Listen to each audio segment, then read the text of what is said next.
हम यूकेजी में या नर्सरी में थोड़ी है। हंसेंगे लोग, उड़ाएंगे मजाक, ज्यादा तीर नहीं मारा ऐसे इंग्लिश बोल के। मेरे दिमाग में तो थी बात, लेकिन है ना मैं बोल ही नहीं पाई। ऐसा मत सोचना कि मैं सिर्फ यूट्यूब पर से देखी आई और तुम्हें ध्यान बैठ रही है। वो जिस ना है, वो जिस ना है।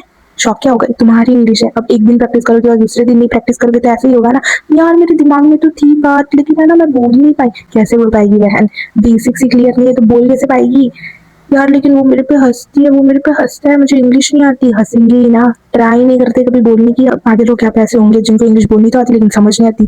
बोल तो देते लेकिन समझ ही नहीं पाते क्या बोला। कैसे समझ आएगी, बेसिक्स क्लियर नहीं होंगे। बोलोगे बेसिक्स कैसे क्लियर करें, हम यूकेजी में या नर्सरी में थोड़ी है। 12 साल सीखा ना तुमने इंग्लिश, बेसिक्स आते हैं, एडजेक्टिव्स आते हैं, नाउन्स आते हैं। बोलोगे वही ना, वाज, इज, ही, शी, वो एडजेक्टिव्स नहीं होते। अब देखो इसमें कुछ शर्माने वाली बात नहीं है। सबको पहले से ही थोड़ी ना सब कुछ आता है। सब पहले ही दौड़ना सीख जाते हैं क्या, या फिर सब पहले ही कूदना सीख जाते हैं? नहीं ना, पहले सब चलते हैं, फिर दौड़ते हैं, फिर कूदते हैं। वैसे ही पहले बेसिक क्लियर करो, उसके बाद ये सेंटेंस बनाओ, पैराग्राफ बनाओ, लंबे लंबे रिप्लाई दो लोगों को। एम्बैरेसमेंट की तो बात ही मत करो। बहुत एम्बैरेसमेंट हुई मुझे भी जब इंग्लिश नहीं आती थी और लोगों के सामने कुछ भी बोल देते हैं और फिर ऐसा लगता है अरे वाह यार क्या इंग्लिश बोली है। लेकिन भाई तुमने कोई ज्यादा तीर नहीं मारा ऐसे इंग्लिश बोल के।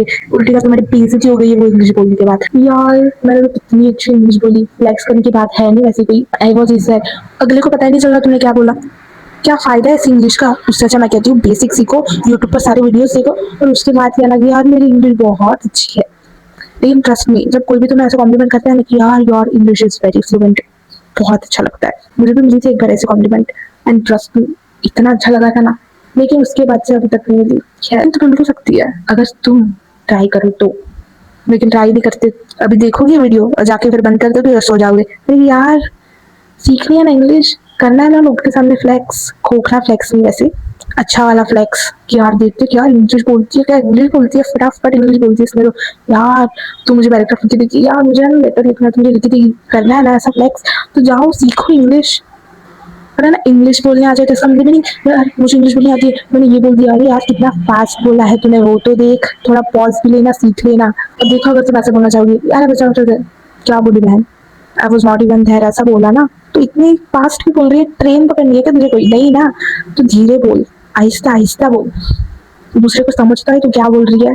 और देखो मैं तो इंग्लिश में पॉज लेती हूँ इन जनरल, लेकिन अभी मैं अब कोई मेरे क्लोज फ्रेंड के साथ बात कर रही हूँ तो फिर मैं इतना इंग्लिश में पॉज नहीं लेती क्योंकि you know like comfort zone आ जाता है।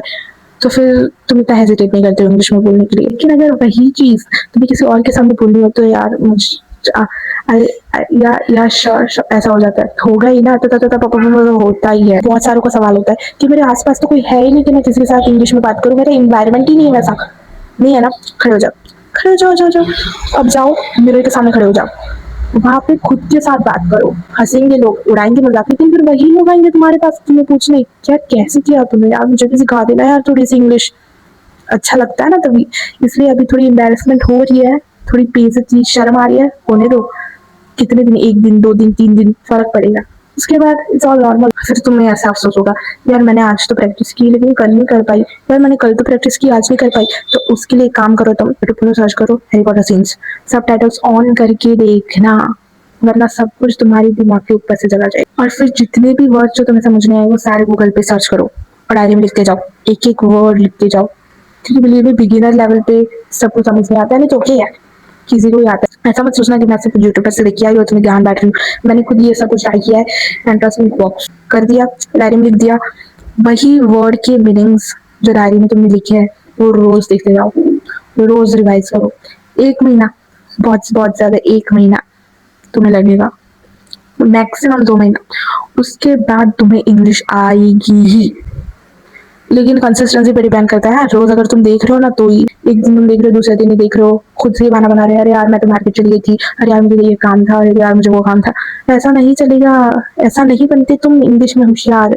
ऐसे नहीं बोल पाते इंग्लिश, रिवाइज करनी पड़ती है, vocabulary, sentence structure, subject, verb, उसके बाद जाके तुम्हें इंग्लिश बोलने में आसानी होती है। तो क्या मैंने ये सब सीखने में लिया? ऑब्वियसली नहीं है।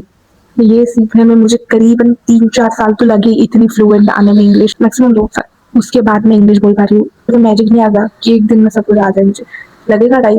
सब कुछ आ सकता है, बहुत सारे मूवीज के सीन होते हैं जो अगर तुम देखो तो तुम्हें आ सकता है इंग्लिश बोलना। और पहली बात तो अगर तुम्हें सेंटेंस बनाना है तो तुम बेसिक सीख लो, बेसिक्स हो गए तुम्हारे। अब सेंटेंस कैसे स्ट्रक्चर करते हैं वो सीख लो, सब्जेक्ट, वर्ब, ऑब्जेक्ट, इतना ही सीखना है पहले। देखो अगर तुम्हारी इंग्लिश अच्छी है वो फॉर इट ऑक्सिलरी वर्ब, लेकिन 99% लोग जिनकी इंग्लिश इतनी अच्छी होगी वही ये वीडियो देख रहे होंगे, तो आई वुड सजेस्ट कि प्लीज मत इतना इंग्लिश के बारे में सर्च करना कि व्हाट इज ऑक्सिलरी वर्ब और ये सब। पहले पहले ये सब करने की कोई जरूरत नहीं है, क्योंकि इंग्लिश में लेवल्स होते हैं A1 A2 B1 B2 C1 C2, लेकिन ये सब जानने की तुम्हें अभी कोई भी जरूरत नहीं है। हाँ अगर तुम्हें सर्च करना हो तो सर्च कर लेना, समझ आ जाए तुम्हें तो अच्छी बात है, लेकिन आई वुड सजेस्ट कि मत करना। फिर तुम्हें टेंशन होगी कि यार मैं यहाँ तक कब पहुंचूंगी। उससे पहले तुम पहले A2 तक तो आ जाओ, गोल्स तो पहले छोड़े रखो। पहले रखो A2 करना है, फिर करना है B2, फिर C2। अगर तुम्हें डायरी की C1 करना होगा फिर से होगा ही नहीं तुमसे, फिर तो तुम्हारा कॉन्फिडेंस जीरो ही हो जाएगा। और वो चीज मेरे साथ भी हुई इसलिए। देखो अगर तुम्हें चाहिए ना तो किसी को ऐसा बोल सकते हो तुम कि यार अगर जब भी मेरी मिस्टेक हो ना इंग्लिश में तो मुझे बता दिया। बहुत बुरा लगता है जब वो इंसान तुम्हें कहता है कहती है कि यार ये मिस्टेक हो गई, वो ग्रामर में ठीक नहीं है, ये अच्छा ठीक नहीं है, तो बहुत बुरा लगता है। लेकिन इसका मतलब ये नहीं कि तुम उसको ही लेके बैठ जाओ और फिर आगे की प्रैक्टिस ही ना करो। करते रहो प्रैक्टिस, क्या ही हो जाना है प्रैक्टिस करते रहोगे तो। लेकिन बहुत सारे लोगों के पास आजकल टाइम होता नहीं, इसका मतलब ये नहीं टाइम नहीं है तो यार मैं तो मुझे तो कुछ करना है तो ऑडियो बुक सुन लो। ऑडियो बुक सुन लो यार, जिसमें थोड़ी सी सिंपल इंग्लिश हो, कुछ हार्ड लेवल की इंग्लिश में मत ऑडियो बुक सुनने लग जाना। फिर वो तुम सुनोगे फिर से वही तुम्हें स्ट्रेस आने लग जाएगी, यार मैंने तो ये सुन लिया, मुझे तो ये भी नहीं आता। और मेरे से 4 साल छोटे बच्चे उन लोगों को तो मेरे से अच्छी नहीं आती, क्योंकि उन लोगों ने ट्राई किया।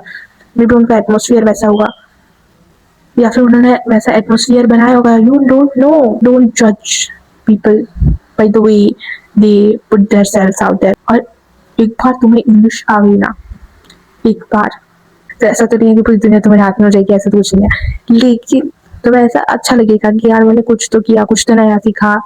बहुत सारे लोग तो सीखते भी नहीं है, वो तो इंट्रोवर्ट बन के ही रह जाते हैं दिस एंड दैट।